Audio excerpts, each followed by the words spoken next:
Okay. Yung statement ni Inday, minura-mura ang presidente, minura-murang ano, tapos ano, gigil na yung tao. Putangin na ninyo, kayo, BBM, manggagamit ka talaga eh, gago ka eh. Gago ka talaga eh. Oh, presidente ng Pilipinas, gago ka eh. Tarantado ka eh, napakawalang yamo eh. Sa totoo lang. Sa mga maka-BBM, sorry pero gago talaga yung BBM na yan eh. Kita ninyo ang dami problema ng Pilipinas. Hindi siya nagpapakita. Biglang minura siya ni Inday. Biglang lumabas ang gago. Tapos hindi niya, sabi niya, hindi niya papalakpasin yan. Utangin na ka, gago. Hindi mo palalakpasin. Tarantado ka pala eh. Ikaw nga ang dahilan ng lahat ng ito eh. Mapadrug test ka na muna, gago. Padrug test ka, gago. Nayupa ka. Tangina mo, kaya nagkahaganito yung bansa dahil sa iyo eh. Binoto ka namin. Pagmamalaki mo pa yung boto mo, gago. Tangina mo, mahalaki yung boto mo. Paano yung boto ng isa? Boto ng vice president mo, mas marami yung boto yon. Gago. Tangina mo. Sorry. Mga kapitbahay ko, mano. Kainit ang ulo, kaya yung mag-vlog eh. Umiinit ang ulo ko eh. Relax lang. Magsasalita ka, hindi mo palalakpasin. Tarantado ka, pinalakpas mo yung baha. Ang daming namatay. Pinalakpas mo yung kongreso mong magnanakaw. Pinalakpas mo yung komunista dyan sa kongreso. Convicted na, nagko-contempt ng mga inosenteng tao. Putangin na ka. Gago, sorry. Gigil ako Bawahin mo na ng todo. Ayop ka. Ngayon ka lilitaw, tatapang-tapangan ka, gago. Tangina mo. Ipapakita mo pa, presidential ka. Mali ka ng sinabi. Mali. Ang dapat sinabi mo, kung may threat sa'yo, Inday, huwag ka mag-alala, babantayan ka namin. I am ordering the armed forces. As your commander-in-chief ng PNP, I'm ordering you to make sure that nothing happens to the Vice President. Tapos, ikaw babanata mo, kakasuhan mo, gago. Tanga.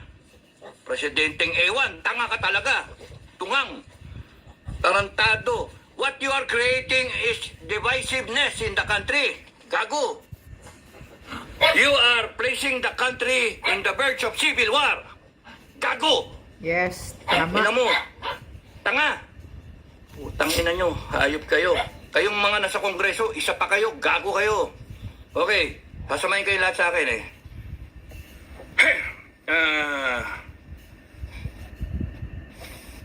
Ang ano na ito, tanin niya yung nagtatalong politika.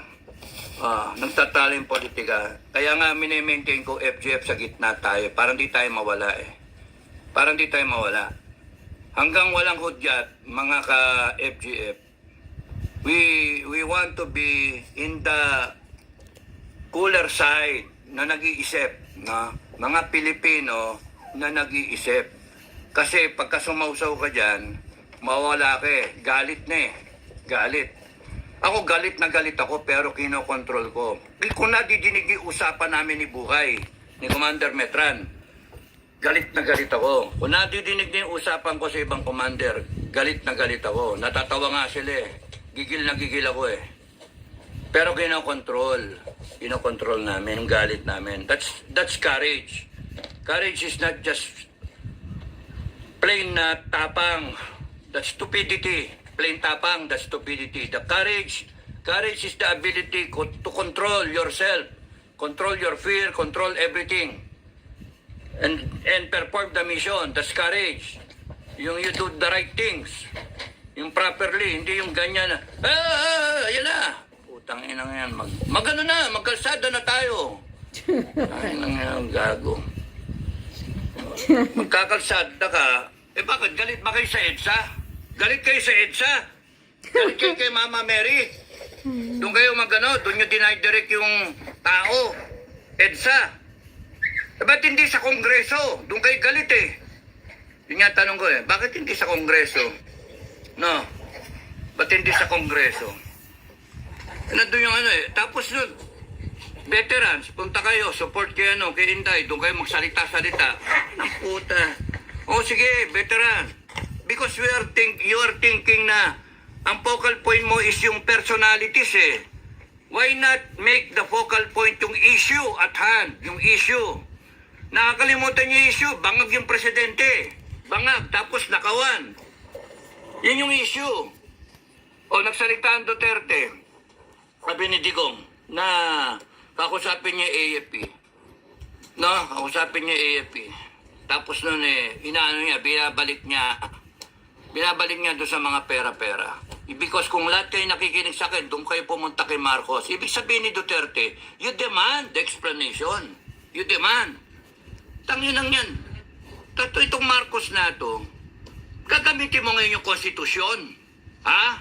Gagamitin niyo yung konstitusyon laban doon sa kay Sara. Si Inday Sara nga, she's implementing the constitution. She's abiding by the constitution. Kaya kayo nandyan pa. Kasi hindi siya nagtatawag ng revolusyon. Hindi siya nagtatawag ng taong bayan. Tanging mga hayop kayo. Sinabi ko again, Marcos and everyone na connected with Marcos, kaya kayo nandyan, kasi ang mga Duterte, whether they are hesitant or not, ay hindi pa tumatawag ng talagang totoong tao, people power. Wala. Minadinig ba kayo? Lumabas na kayo sa kalsada at Kaya nga. tapusin na natin to? Minadinig ba kayo? Ang nagtatawag lang, mga vlogger. No? Mga supporter ng vlogger. Mga nananawagan. Supporter na tayo, labas na tayo. Hindi nyo nga. Kaya nga nakakainis ang Pilipinas Nakakainis. Dami ko na sinabi, nawala na ako. So, una kay Inday, yung statement ni Inday, ano masama doon magalit yung tao? Gago kayo Nagalit yung tao. Ano ngayon? Tinatarantado niya yung tao niya. She's just being a leader. Between Marcos and Inday, mas leader tong Inday kaysa sa iyo, Marcos. Ikaw, Marcos, sinabi na sa iyo, BBM, sinabi sa iyo, ang dapat dyan, pinatigil mo yung Congress sa contempt. Anong ginawa nyo? Dinagdagan nyo pa ng araw. Tanga kayo. Bopol. Tapos noon, sasabihin mo pa, hindi palalagpasin. Meron pa kayong pinachichismis, tinatakot nyo taong bayan. Uhulihin na si Inday. Huliin siya, isasabihin na sa NBI. Pinapaimbisigan. Sige, kulong nyo. Pinakamaganda niya, kulong nyo si Inday. Tangina ninyo, hindi nyo kami matatakot. Kami mismo, sa FGF, hindi nyo kami matatakot. Mga gago kayo. Naghihintay lang yung grupo ko Naghihintay lang. Tangina ninyo. Gago kayo. Tapos sa AFP, nabi ko na ba yung kay Marcos? Dapat ang sinabi mo, Marcos, huwag nyong gagalawin si Inday. Correct. Alright guys, welcome back Kaya nga. to the channel. Now in today's video, I want to share with you about a brand new smartwatch Pag that I'm currently gagalawin rocking. niyo si It's Sara, called the Huawei katapusan Watch. niyo na. Si Inday. Hindi mo ginaya si Duterte. No?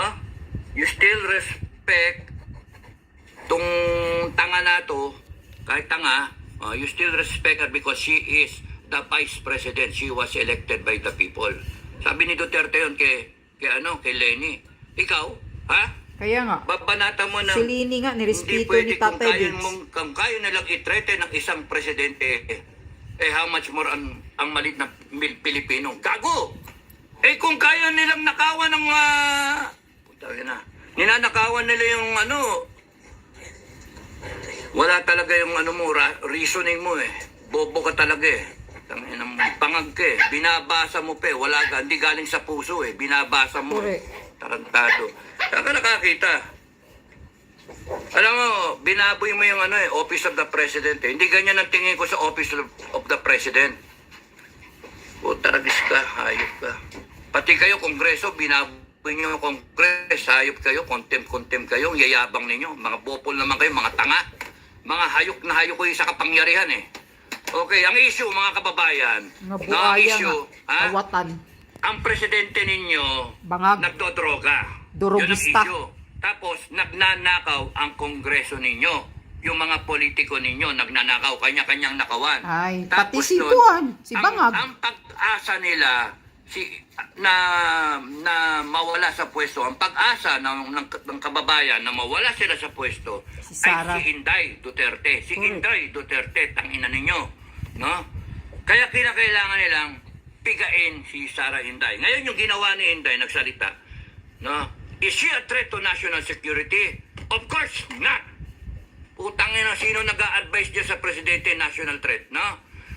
Ang threat to national security is a president na nagdodroga. That is a threat to national security.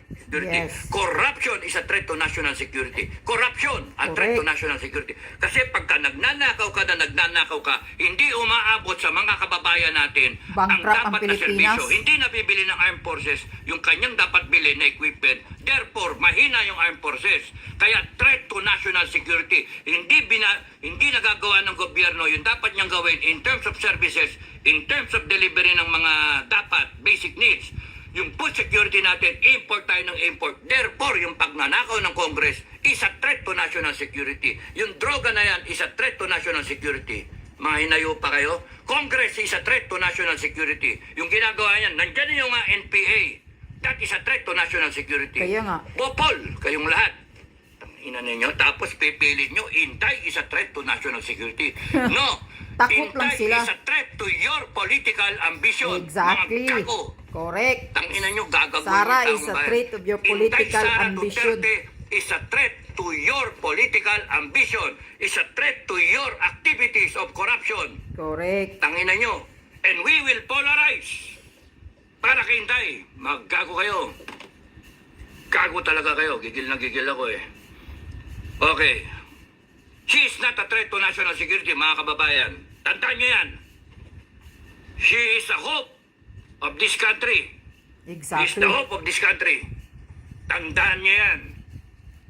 At doon kami tayo. Wag na wag nyong sasaktan yan. Wag na wag nyong sasaktan yan. Kasi papatayin namin kayo lahat. Uubusin namin kayo. Yan ang threat sa presidente. Oh, Utangin correct. nyo lahat. Subukan Sige. nyo kami ngayon. Gago kayo. Patayin mo Ano lahat. ninyo? The only reason kaya kayo nandyan is because yung taong bayan tanga. Hindi kumikilos. Yes, tama. Duwag. Hindi, the people of the Philippines cannot get their acts together. The people of the Philippines do not know their power.